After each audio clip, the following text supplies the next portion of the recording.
जय हिंद भाई लोग। आज हम लोग देखने वाले हैं लोग आईएससी का मैथ का सिलेबस। और मैथ के सिलेबस में हम लोग को क्या क्या पढ़ना है 11th क्लास 12th क्लास। तो आज हम लोग देखेंगे लोग इस बैच में, जो हम लोग का बैच अनाउंसमेंट हुआ था। तो इस बैच के बारे में मैं अनाउंसमेंट किया था, ठीक है। तो आप लोग ध्यान दिए होंगे लोग, ठीक है। और आज हम लोग देखने वाले हैं लोग उसमें हम लोग को क्या क्या इम्पोर्टेंट सिलेबस पढ़ना है, ठीक है। हम लोग को सिलेबस उसमें उसका सिलेबस देखने वाले हैं लोग इस वीडियो में, ठीक है।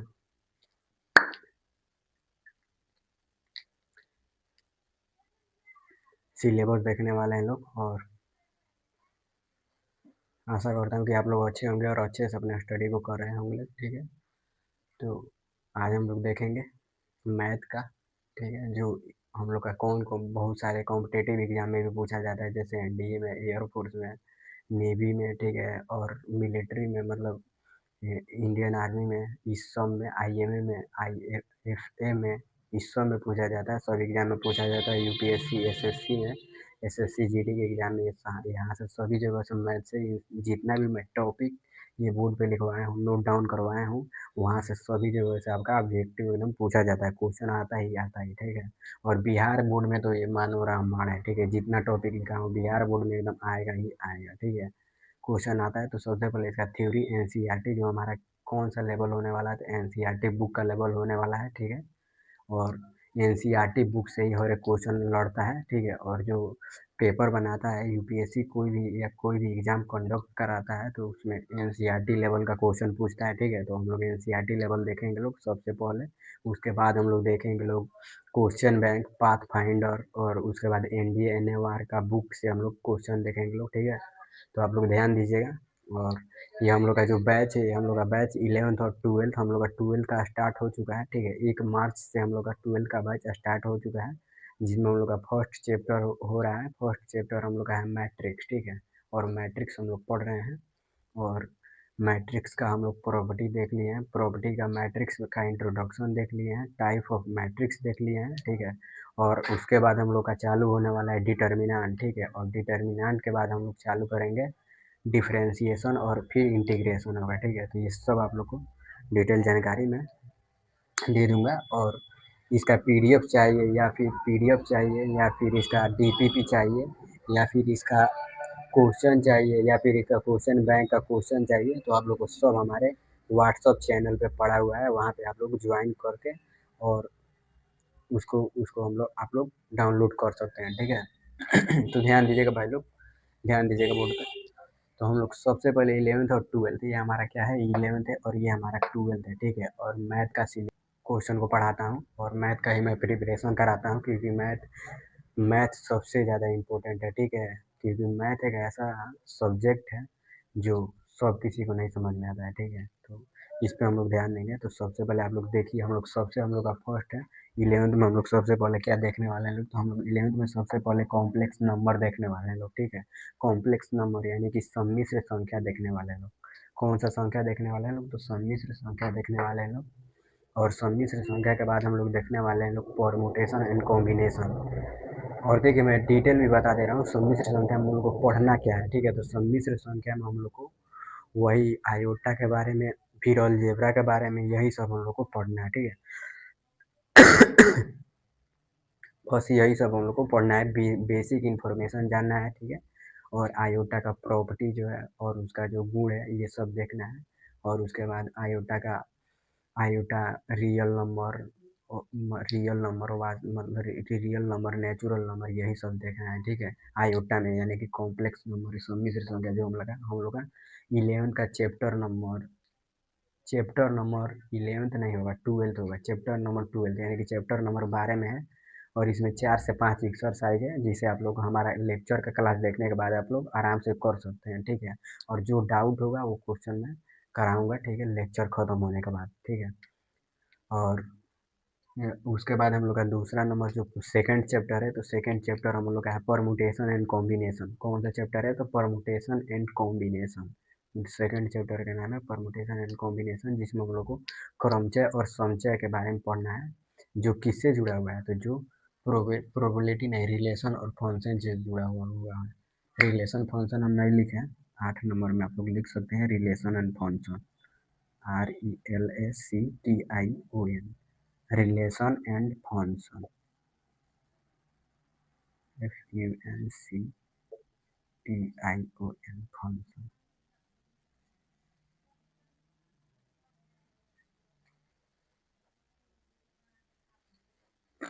ठीक है, रिलेशन एंड फंक्शन से जुड़ा हुआ है, इसको भी हम लोग को पढ़ना है।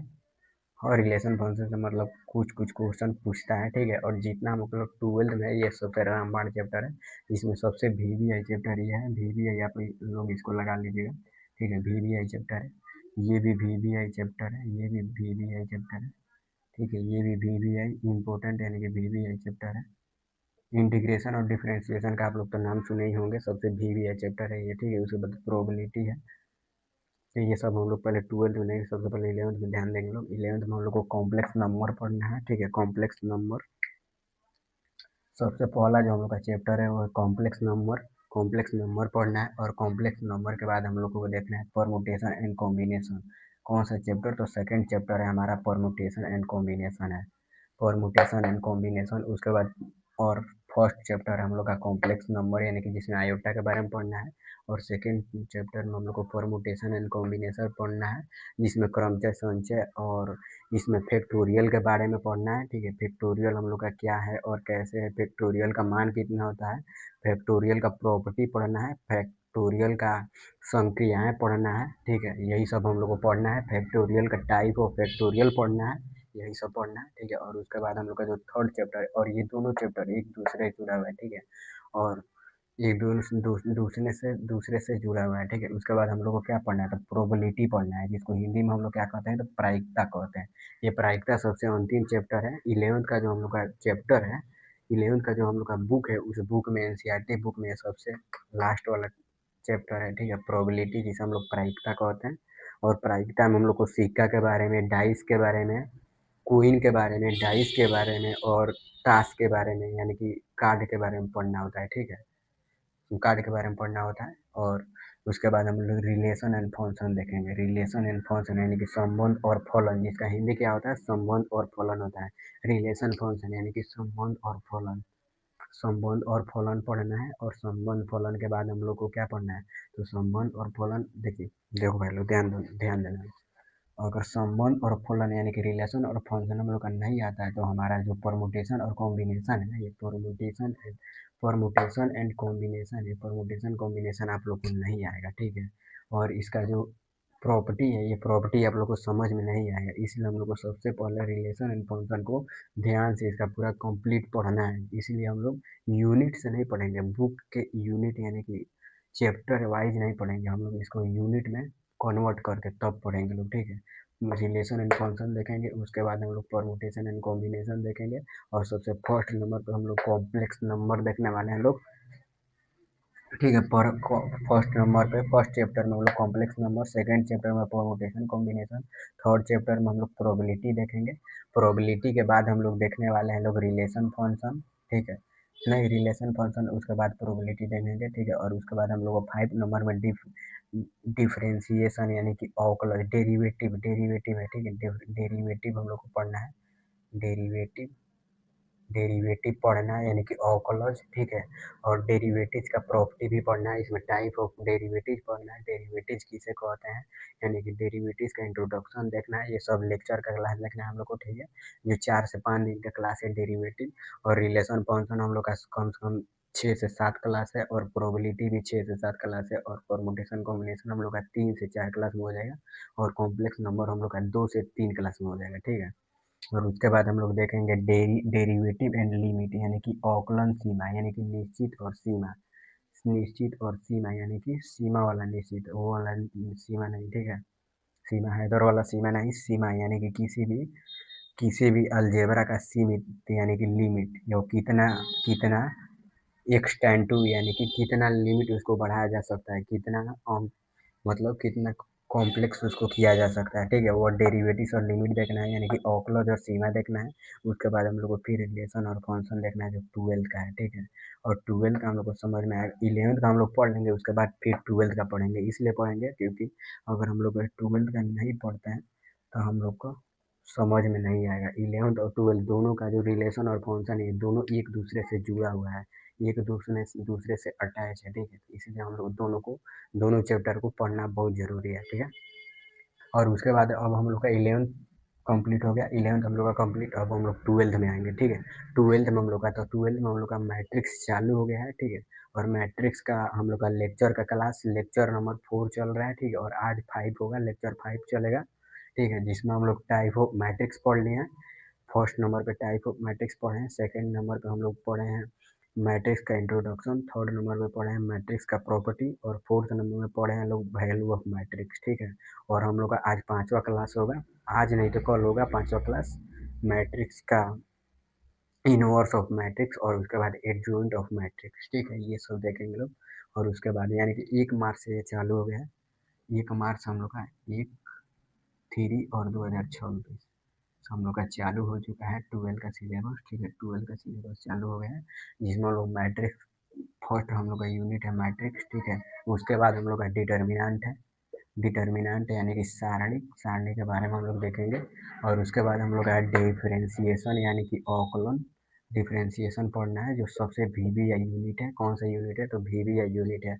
और VBI यूनिट है तो दोनों VBI यूनिट है, यानी कि डिफरेंशिएशन और इंटीग्रेशन दोनों एक यूनिट है, और ये VBI यूनिट के नाम से जाना जाता है, ठीक है।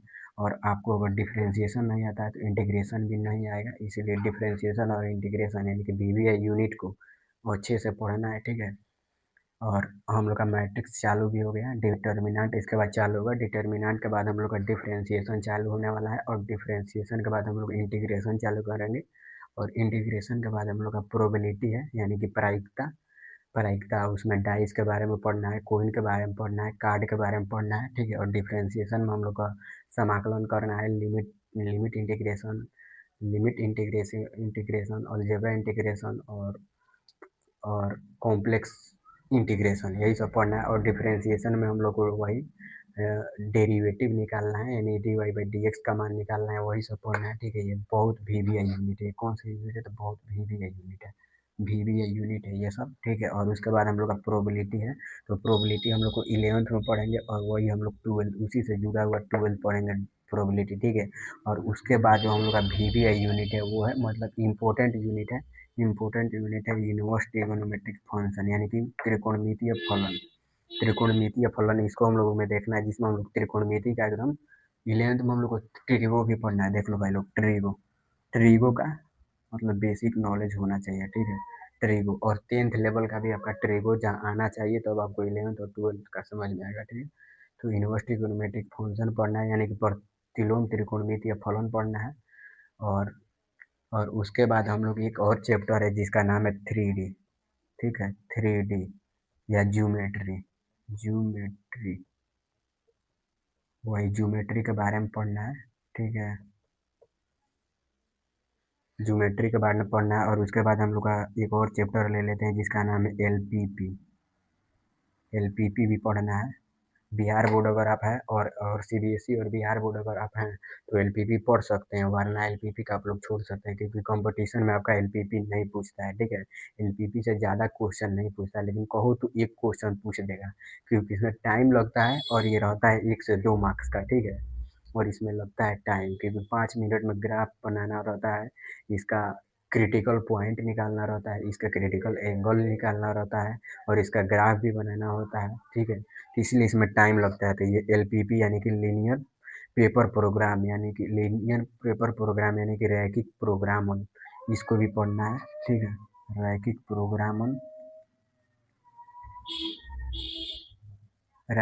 प्रोग्राम इसको भी पढ़ना है, ज्योमेट्री भी पढ़ना है, ठीक है। तो हम लोग को ये सब चैप्टर को पढ़ना है, ठीक है, फर्स्ट से। जिसमें हम लोग का सबसे VBI यूनिट कौन सा है? तो VBI यूनिट हम लोग का है, VBI यूनिट है VBI यूनिट है हम लोग का डिफरेंशिएशन और इंटीग्रेशन। और उसके बाद एक यूनिट है, इम्पोर्टेंट यूनिट है, मैट्रिक्स डिटर्मिनेंट। तो एक यूनिट, फिर 2 यूनिट, और 2 के बाद ये 3 यूनिट, 3 के बाद ये 4 यूनिट, और 4 के बाद 5 यूनिट। हम लोग को 5 यूनिट पढ़ना है। उसके बाद हम लोग का 12 का मैथ, लगभग हम लोग का जो NCERT बेस है, इसका लेक्चर है, और जो थ्योरी है ये सब हम लोग का समाप्त होगा। उसके बाद आप लोग किसी भी एग्ज़ाम का क्वेश्चन सॉल्व कर सकते हैं, ठीक है, और बना सकते हैं, हल कर सकते हैं। और उसके बाद हम लोग का 11th में इतना पढ़ना है। 11th में हम लोग को first unit, second unit, third unit हम लोग 11th में बस थर्ड मतलब 3 ही यूनिट पढ़ना है, ठीक है, ज़्यादा नहीं पढ़ना है। 3 गो यूनिट पढ़ना है और एक 12th का चैप्टर पढ़ना है जो इससे जुड़ा हुआ है, जो 11th से रिलेटेड है, ठीक है, इसको पढ़ना है, ठीक है। और इससे इससे ज़्यादा कुछ नहीं पढ़ना है। तो मैथ का हम लोग आईएससी का सिलेबस देख चुके हैं, और जो हम लोग का 11th का है ये 1 मई से चालू होने वाला है। और जो हम लोग का 12th का चैप्टर है, जो 12th का मैथ का सिलेबस है, ये हम लोग का चालू हो चुका है। इसमें 3 लेक्चर क्लास हो चुका है, ठीक है, और ये 1 मार्च से चालू है। तो इन्फॉर्मेशन आप लोग को मैं दे दिया हूँ। और आप लोग को कोई भी दिक्कत हो, कोई भी, तो आप लोग कमेंट कर सकते हैं। कोई भी परेशानी है तो आप लोग हमारे टेलीग्राम चैनल, व्हाट्सएप चैनल को फॉलो कर सकते हैं, देख सकते हैं, वहाँ पे सभी परेशानियों का आप लोगों को हल मिल जाएगा। तो बाय बाय फ्रेंड्स, मैं आशा करता हूँ कि आप लोग अच्छे होंगे और अच्छे से अपने स्टडी को कर रहे होंगे। तो ध्यान लगा के पढ़िए, क्योंकि पढ़ाई एक शिक्षा एक ऐसा हथियार है जो मतलब शिक्षा एक ऐसा वो शेरनी का दूध है जिसे जो जितना पिएगा वो उतना ही दहाड़ेगा, ठीक है। तो हम लोग को पढ़ाई पे ध्यान देना है और अपने टाइम को गंवाना नहीं है, ठीक है। तो बाय बाय फ्रेंड्स।